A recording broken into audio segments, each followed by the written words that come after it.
orang dalam surga terlebih dahulu.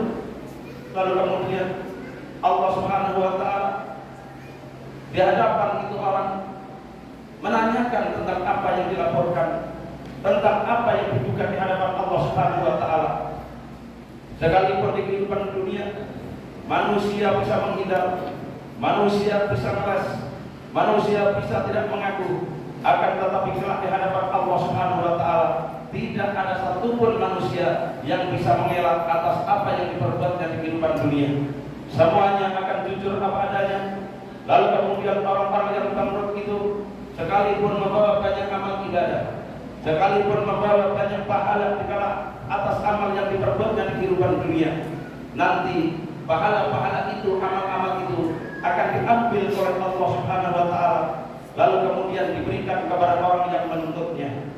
Lalu datanglah orang lain yang menuntutnya lagi, lalu kemudian diambil amal-amal itu, lalu kemudian diberikan kepada orang yang menuntutnya.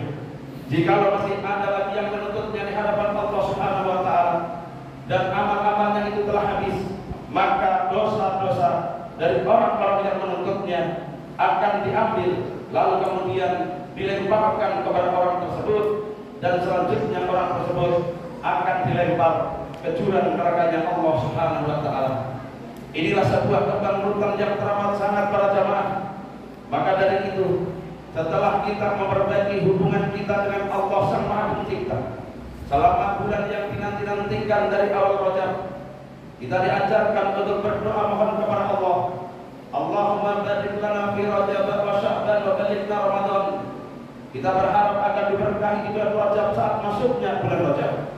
Kita minta diberkahi oleh Allah di bulan Sya'ban. Lalu kemudian kita berharap disampaikan oleh Allah ke dalam bulan suci Ramadan. Bulan Ramadan adalah bulan umat Rasulullah. Bulan Ramadan adalah bulan rahmat.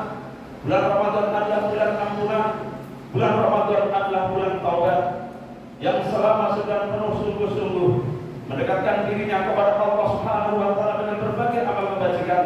Insya Allah lepas daripada Ramadan sampai kepada Idul Fitri dalam keadaan dosa-dosanya diampunkan oleh Allah Subhanahu wa Ta'ala.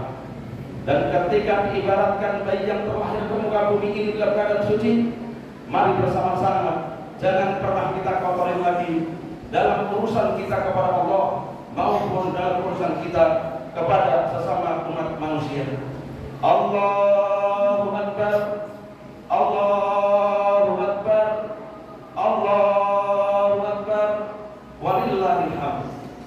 Para jamaah sekalian rahimakumullah, di dalam sebuah nasihat riwayat daripada sahabat Anas bin Malik radhiyallahu anhu, anan Nabiya sallallahu alaihi wasallam qala la yastaqimu imanul abdi hatta yastaqima qalbuhu wa la yastaqimu qalbuhu hatta yastaqima lisanuhu wa la yadkhulul mu'minul jannata hatta ya'mana jarhu min lisanihi.